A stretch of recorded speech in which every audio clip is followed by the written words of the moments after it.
What's up, saints? God bless you. I hope you're well. I just got rocked. And doing my workout, I just couldn't help but think as I was looking down to my toe. I broke my toenail a couple weeks ago, and every time I look at it right now, it looks so pitiful, but it looks just like my brother's toenails. And my brother Andre, he was killed, and I just couldn't help but think one of the most accomplished moments of my life, my high school graduation, the same weekend. I graduated Friday before Memorial Day, and on Memorial Day my brother was shot and killed. And so I went from a high to the lowest of lows, a grief I've never felt before in my life. And as I just think about that and what it did, I just think about my brother Andre, and I'm just, his life wasn't in vain.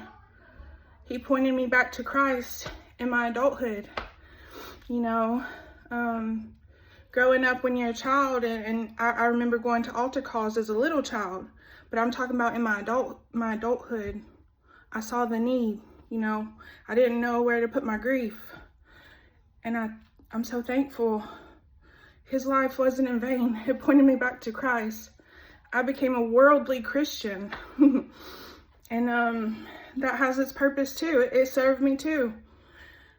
And then again, my beautiful sister Mercedes,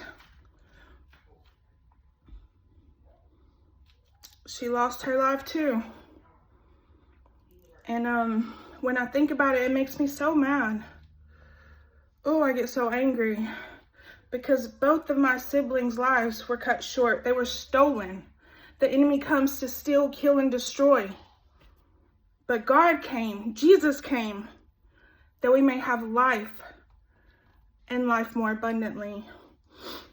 And God is my witness. The very hour of my sister's death, the very hour of her being removed from the ventilation system and her going to be with the Lord, the very hour as I went home with my children, I had to stop because they didn't listen to me when I told them to stay calm, no fussing and fighting. I just wanted to get home safely as I was still crying in my grief and my brokenness. So I had to pull over. And when I pulled over in a very empty, this was a plaza parking lot, very empty. There weren't any businesses in this plaza.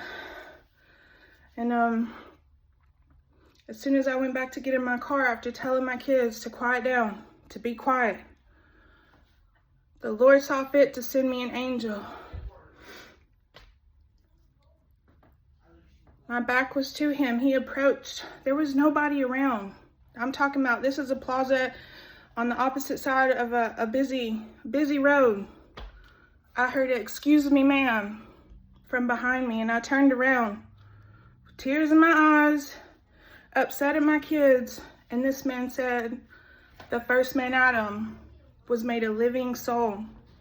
The last Adam was made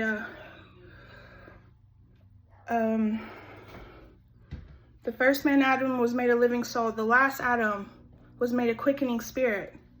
And I said, "What?" And he said it again.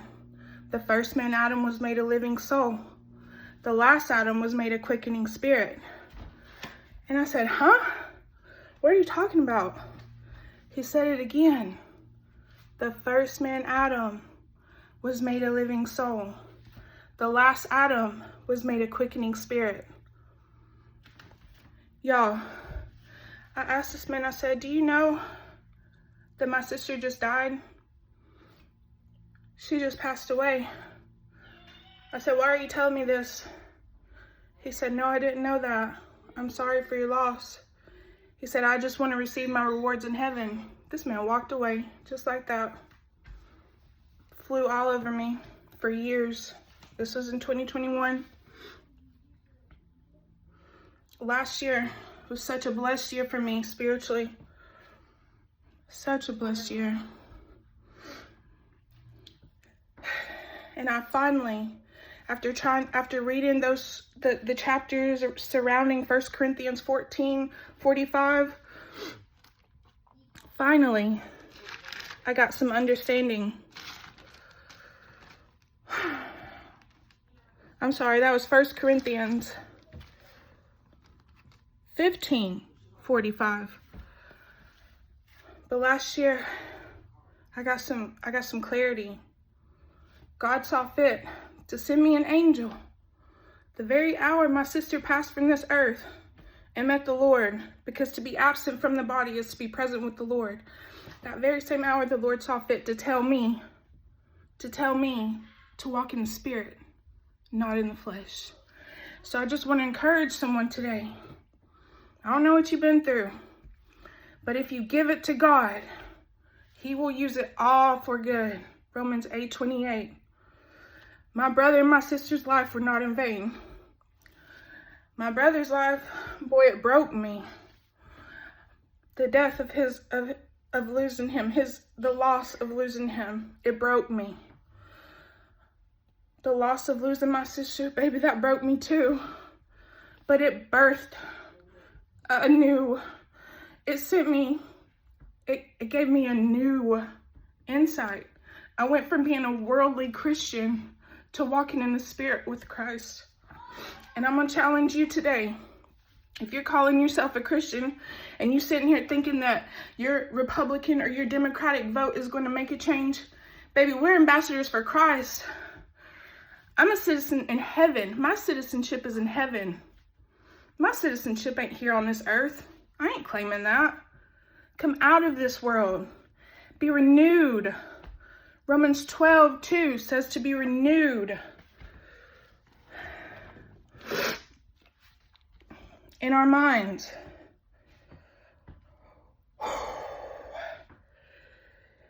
It says, be not conformed to this world, but be ye transformed by the renewing of your mind, that ye may prove what is that good and acceptable and perfect will of God. Are you walking in the will of God?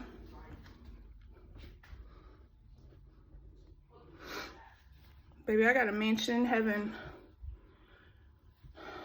I take those losses personal, but their lives weren't in vain, because they pointed me to where I needed to go, and God used it for my good. God bless you. Go to God.